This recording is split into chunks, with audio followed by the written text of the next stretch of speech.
Hey, what's going on, guys? Hex here, and today we're taking a look at NECA's quarter scale Teenage Mutant Ninja Turtle Raphael. Now, to give you an idea of how large the quarter scale is, if you didn't see the Donatello review, here he is with Hot Toys Michael Keaton Batman, which is a 1/6 scale, so about 12 inches. So this guy's obviously a lot taller than that. And the other comparison that I did was the DC Collectibles Batman Animated Series Batman, which is a 1/12 scale, which is 6 inches. So gives you an idea of if he's going to be able to fit on that shelf, or you're going to have to set him on the floor or whatnot. So just wanted to show those quick comparisons. One other comparison for you, do the Donatello so we can see if there's any difference as far as height goes whenever you put these two together, and you can see that they're pretty much exactly the same. So just go ahead and take him back down. Now we'll get into the details of this figure as far as his accessories and the way his padding looks up close, and the belt, and skin, all that stuff, his face. But I wanted to give you guys a little 360 here. You can pretty much see a lot of detail. As you can see, it's different, this little setup here than what Donatello has, where he has the thing going across his shoulder. Obviously a different face, a different expression. You can see all the nice details here. Same thing with the mask, where you can see the bandana coming around here with the eyes. This is all, just an extra piece of plastic on top. So it's not just, the same. It's an extra piece on top to make it definitely look like it's a different, a piece over his face. And then this is kind of joined with this rubbery plastic on here, where you have this soft material. So you can do it over his shoulders, both of them like this, or both off to one side, however you want to do so. Again, you can see, the freckles, the black wash with the muscle definition.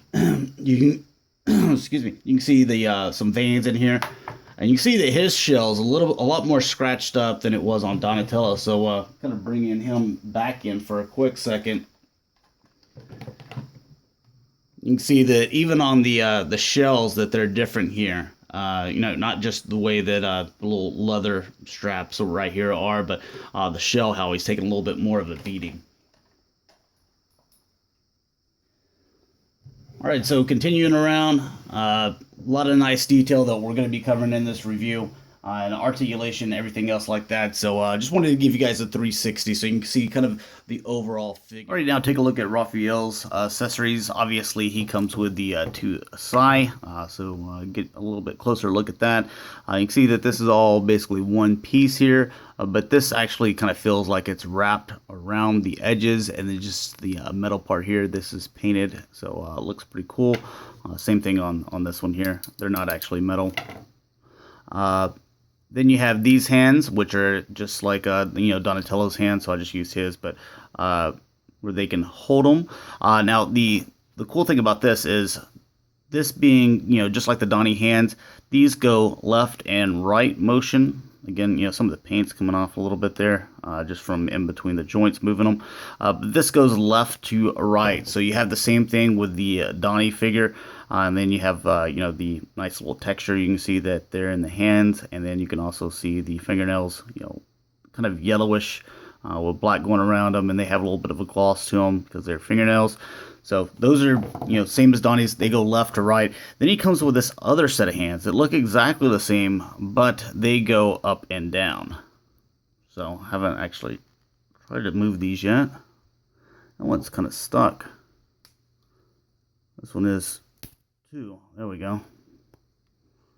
So it just takes a little bit of force, I guess, the first time there. But these go up and down, so you can do different stuff with the sai, different poses. So again, texture with the hands, fingernails, they're all exactly the same, and they'll be able to, hold the sai the same as well. So a little bit tighter grip on the Raphael ones. Then you have a few additional hands. Again, he comes with a hand here for the left, so that he could also hold the mutagen canister, even though he does not come with one. But if you didn't want to have Donnie holding it, he does come with this accessory. He does have a hand to hold it. So I think that's kind of cool. Then you have a right hand here that, again, you have the pizza or slice of pizza accessory. They all kind of eat the same pizza here. That fits in there just nice, and you can see that it doesn't fall out or anything like that. So again, same texture with the hands. They look really good on the pizza. Then 2 additional hands, you have the same thing with Donatello, to where he can say, I want something, you know, so he has his hand out here. And then you have where you can recreate that one scene to where, you know, some guys or some thugs are wanting to, thinking about going up against him and Robin, and he just kind of like points to his side, you know, So he's got that finger there, so I think that's cool. So anyways, that's a look at his accessories. Now taking a detailed look at Raphael, you can see the face is completely different expression. You can actually see the teeth instead of the overbite on Donatello. You can see that the eyes are different. Also, you know, there's a scar over here on the side of his cheek. You can see, you know, a lot more of the freckles. You can see a lot better on Raphael's face. He's got a little bit of a lighter face, I believe. Again, here with the dark patterns on the outside, you know, going in. You can see some of the silver right here that you'll see a little bit better in a second. Going over to the side, you can still see, you know, a lot of the little freckles and stuff on the side of the face. Again, with the bandana, this being that, you know, soft, it's actually kind of a stretchy material. You can put that however you want. More freckles on the side. You can see that there's a lot of nice kind of detail all throughout here, given that black wash and kind of folding, you know, fading into what is the shell here.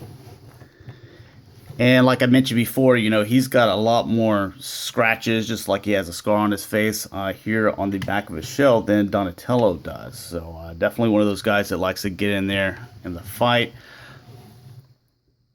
And, you know, just more stuff, you know, with the padding, you know, it's exactly the same as Donatello's. You can see that muscle definition with the dark wash and stuff like that.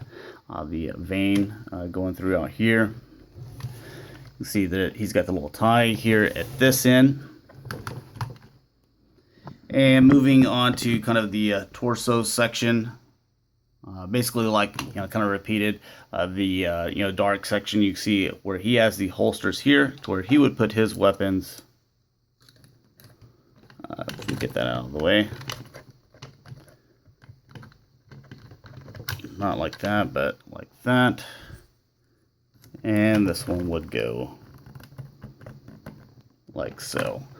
And that's how they all kind of set on him.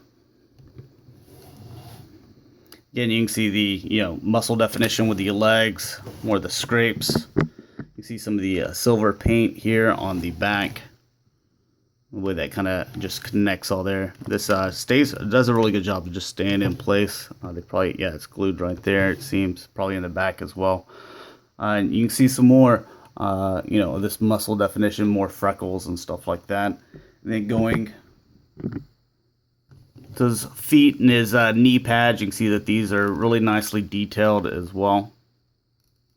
They look like they're real, you know, padded, you know, leather padded knee pads. You can see the toenails are done exactly the same as the fingernails. You can see some veins going throughout here. A little bit darker in the muscle definition.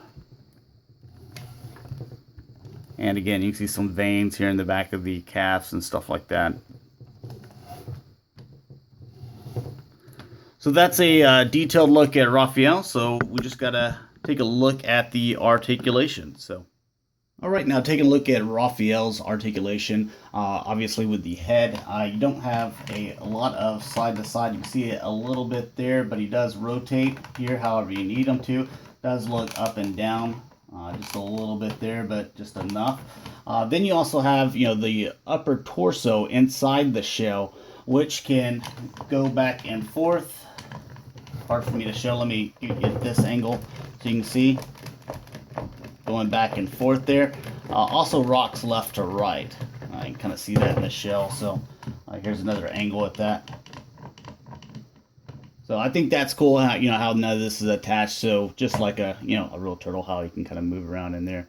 Then you have the arm articulations where these can come out and, you know, rotate there. You have the double joints here at the elbow, but they can also, this elbow joint can rotate inside the bicep. Then you have the forearm that it can rotate on the elbow as well. And then you have that bend as well. Then you have the rotation here in the wrists, go left to right. He also has the other hands where they can go up and down. So it's just, you know, whatever your preference is, whatever hands you have in there. The waist, not so much of that swinging back and forth. That's mostly the top torso there, up the legs. So you can go back and forth. They go in and out as well. You have the rotation here at the thigh. Then you have the articulation, the bend here at the knee. It's not as much. And then you have the rotation here at the calf. Foot goes back and forth and can rotate as well. So plenty of articulation, especially for a quarter scale figure. Just get them in the pose that you want, with the weapons and hands that you want, and I think you have a really nice figure to set on your shelf. So anyways, thanks a lot for watching, guys. Hopefully you enjoyed, and I'll talk to you guys later. Peace.